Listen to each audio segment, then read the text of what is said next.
Hi guys, M13 here. It is October the somethingest, maybe, I don't know, 7th, 8th. It's today. I'm going to upload this today, so if you're watching this, I uploaded it within a few hours of recording it. Hello! Shamay's doing well. I thought she was dying, and evidently she was just sick, like she had a flu or something, because she stopped eating. You know, she's elderly. She's like 19 years old. In human years, she's like 87 or something. Pretty sure she's gonna poop. Yeah, you can poop. Go poop. It's okay. Yeah, let's go poop. So, you want me to poop first? I'll poop. Yeah, so what?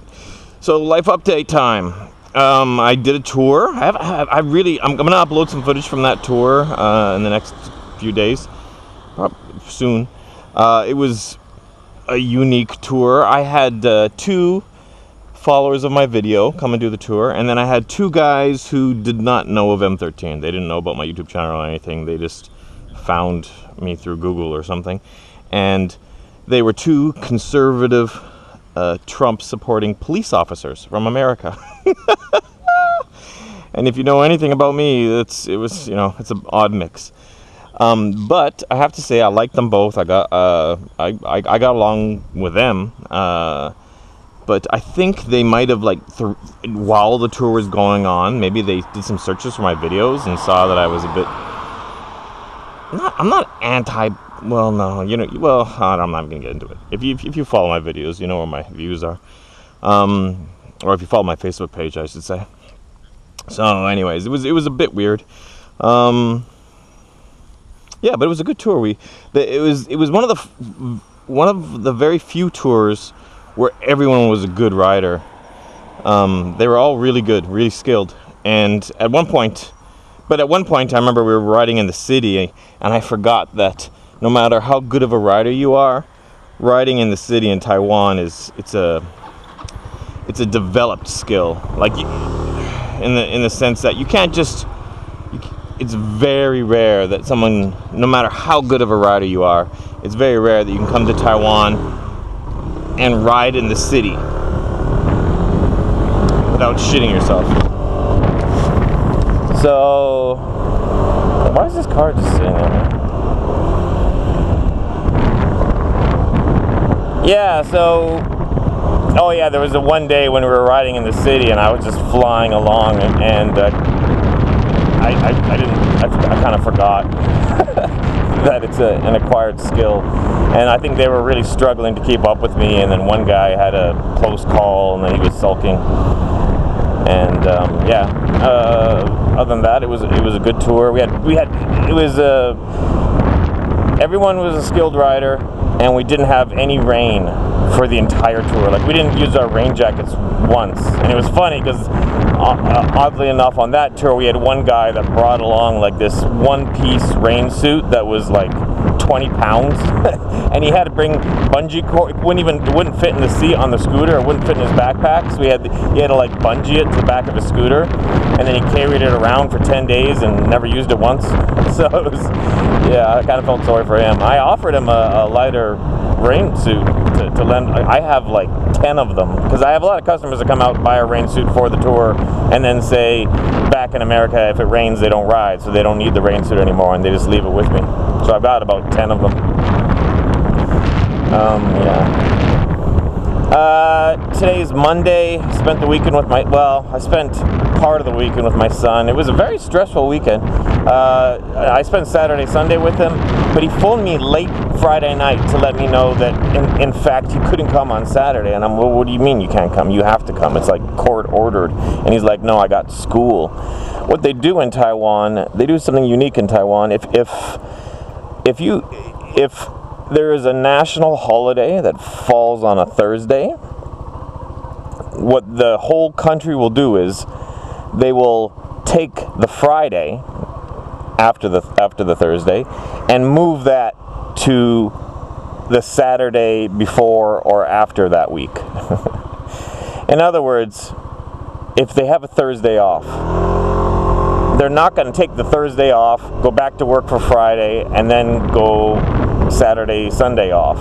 What they'll do is they'll take the working day of Friday and move it to the Saturday before. So the week before they work 6 days, and that way they can take the Friday off also. That way they get a 4-day weekend. And this is like the whole country does this. Companies do it, schools do it. So it's fairly common. So 4-day weekends are very common in Taiwan, and 6-day working weeks and 6-day school weeks are very common to give them that additional day off so that they get 4 days off.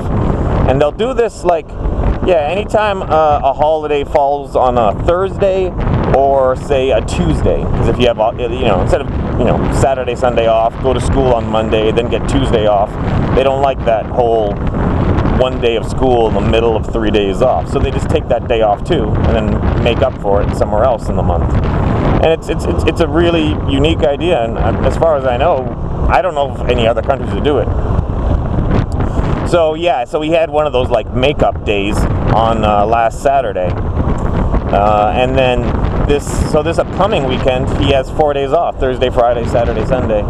And then because I missed a day with him, I'm going to get him for a day earlier, so that's good. Instead of just getting like a day and a half with him, I should get like 2.5 days or something. I'm trying to think of something special we could do, like maybe travel or get a hotel somewhere. But in actuality, it's probably not a good idea, because if he gets a 4-day weekend, so does half the country. So hotels and every touristy place will be jam-packed and double the price it normally is.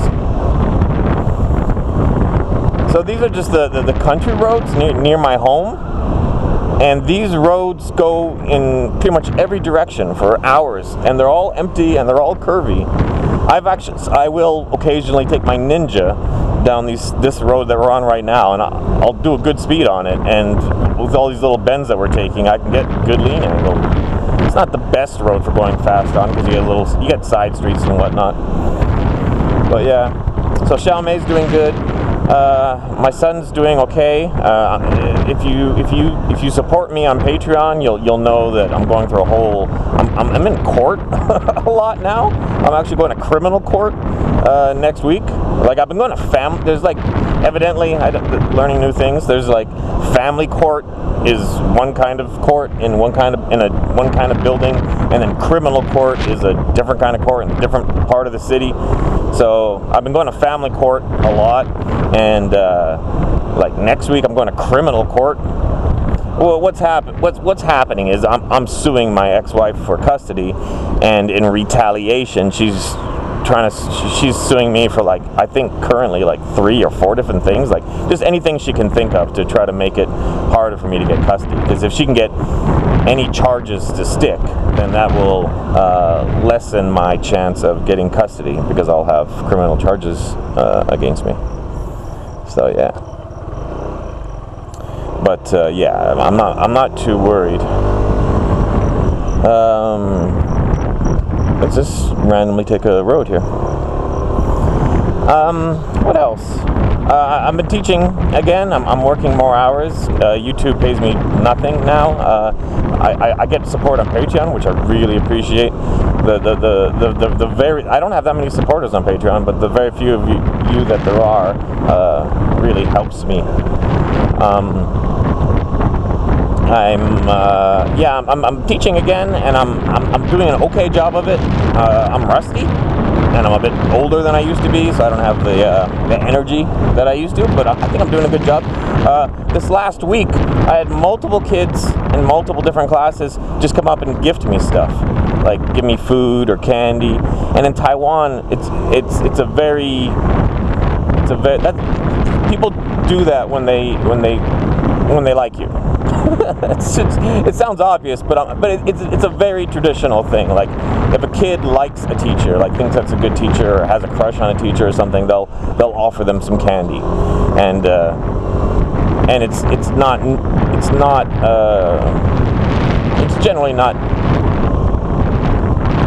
generally doesn't happen a lot. Like, I think maybe normal would be like once a month or something, a kid would just give me a gift. But recently it's been like every day, so that's just telling me that I'm doing a good job.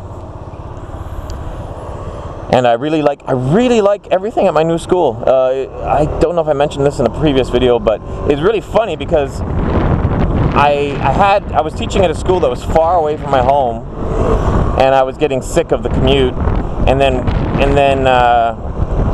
I don't know, I had a bit of a falling out with my boss, but we're still on good terms at my old school. But we had a bit of a falling out, and then she kind of let me go. And then on the way home from work, I saw like a little school, and it looked crappy. It looked like a tiny little school, because I could see the whole first floor, and it was tiny. So I went into this crappy, tiny little school, and in actuality, though the first floor was small, the second floor and third floor were much bigger, and it's very clean, very high tech, very cool. And and then the teachers are nice, the management is nice. I've lost my temper with the kids a couple of times because I am a strict teacher, and I do sometimes explode in the classroom. And then the management didn't seem to mind. And then I hear some teachers in other classrooms like yelling a lot, like being very aggressive, and I'm like, oh, okay, so this is a school that allows strictness, and they don't all allow it, so I'm grateful about that. An example of a school that doesn't allow strictness, I remember one time I was teaching at a school, and there was a kid wearing a baseball cap in my classroom. This was a long time ago, and I might not care nowadays, but back in those days it was a sign of disrespect. So I said to the kid, I'm like, yeah, take your hat off while you're in my classroom. And the kid just looks at me and goes, no. And I'm like, pardon me? Did you just say no? You don't say no to a teacher. So I walked up and I just took his hat off, and I put it in my desk drawer or whatever. And I said, you can have it back at the end of class. And then later on that day, like when I was getting off work or whatnot, okay, no idea where I am. Let's just, no, we'll go to a main road. You guys are probably sick of looking at darkness. So, yeah, at the end of the day, the principal of the school walks up to me and goes, oh, did you take something from a child? And I'm like, yeah, their hat. I told them to take it off. They refused, so I took their hat. And he's like, you can't touch a child. I'm like, I didn't touch the kid. I touched his hat. I didn't lay a finger on him. And he's like, oh, well, regardless, you can't take something from a child. And I'm like, okay, well, I quit. And it was my first day at that school, and I'm like, any school that doesn't let me touch the children is not a school I want to stay at. But no, just any school that allows the children to push around the teachers, and the teachers can't, not retaliate, not defend themselves. Those words are too strong, but you know what I mean. Teachers can't do something. Yeah. So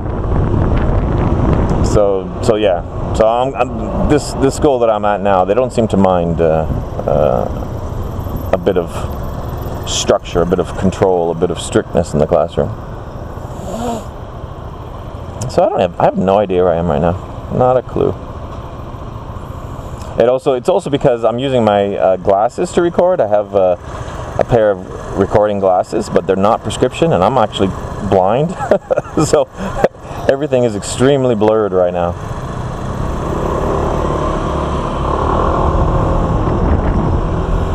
Like I honestly, yeah, I can't stress enough how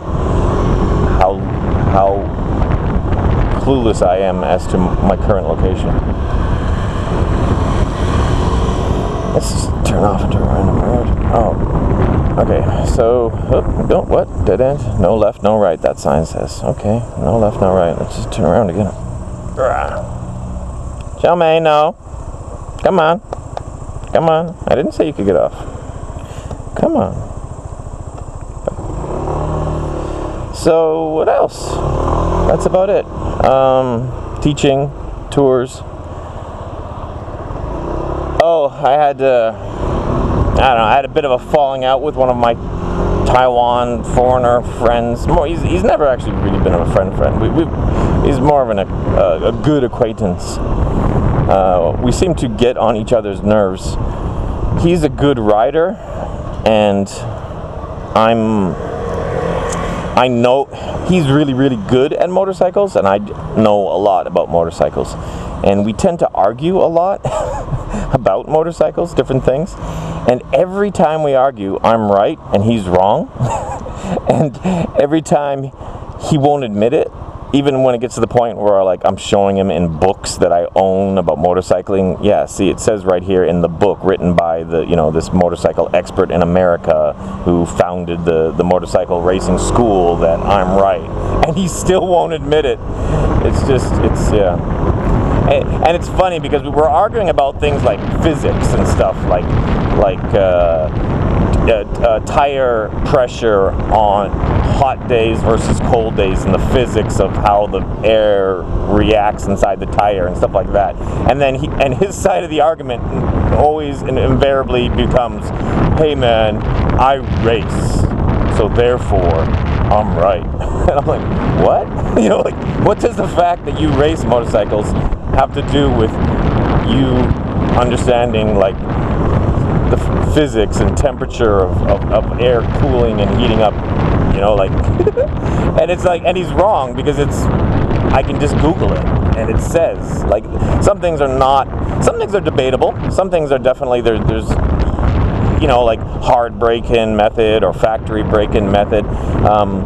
That is something that is debated. There is, although even that is pretty proven in my eyes. But some things are not debatable, like tire pressure.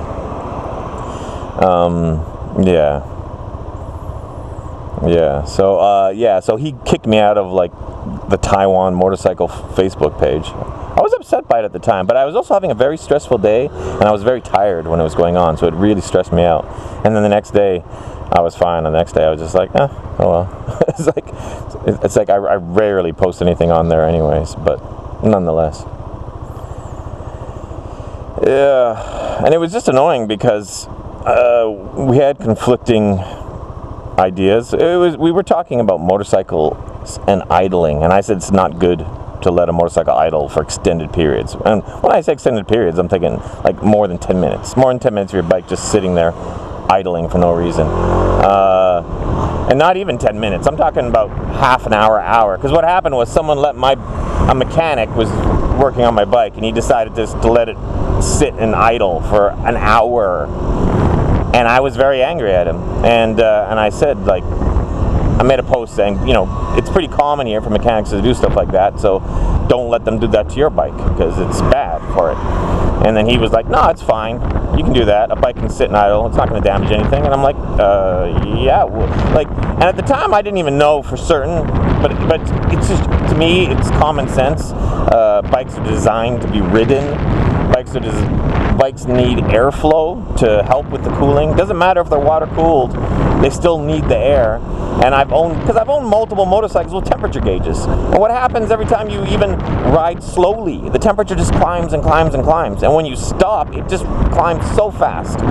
So I'm like, and the problem with a stopped bike with an engine is some parts will get really, really hot because there's no air. But some parts will stay cold.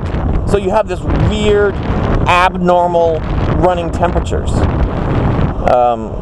Like half the engine will be too hot and the other half will be too cold because there's no wind to spread the heat. So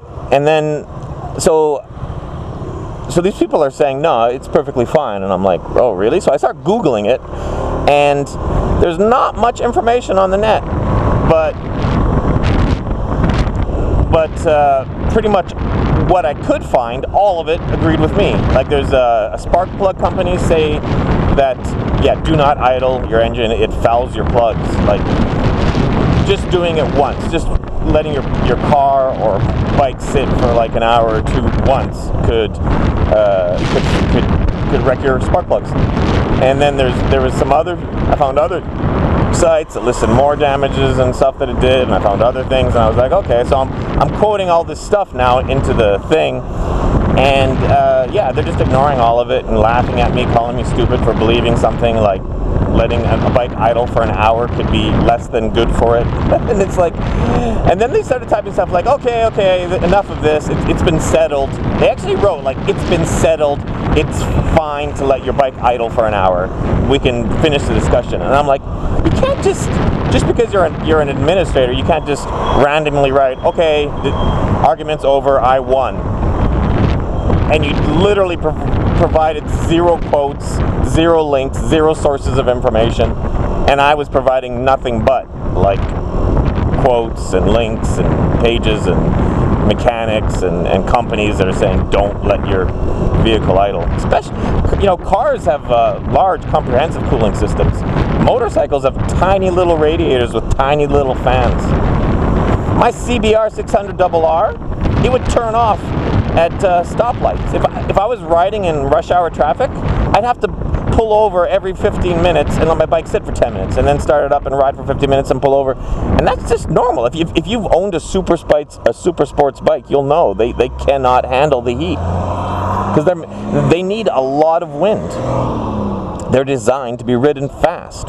It was so funny because I remember back when I rode a 600RR, if you did the speed limit, your bike would overheat. It would literally overheat and shut off. Like the engine temperature light would come on, and then it would yeah.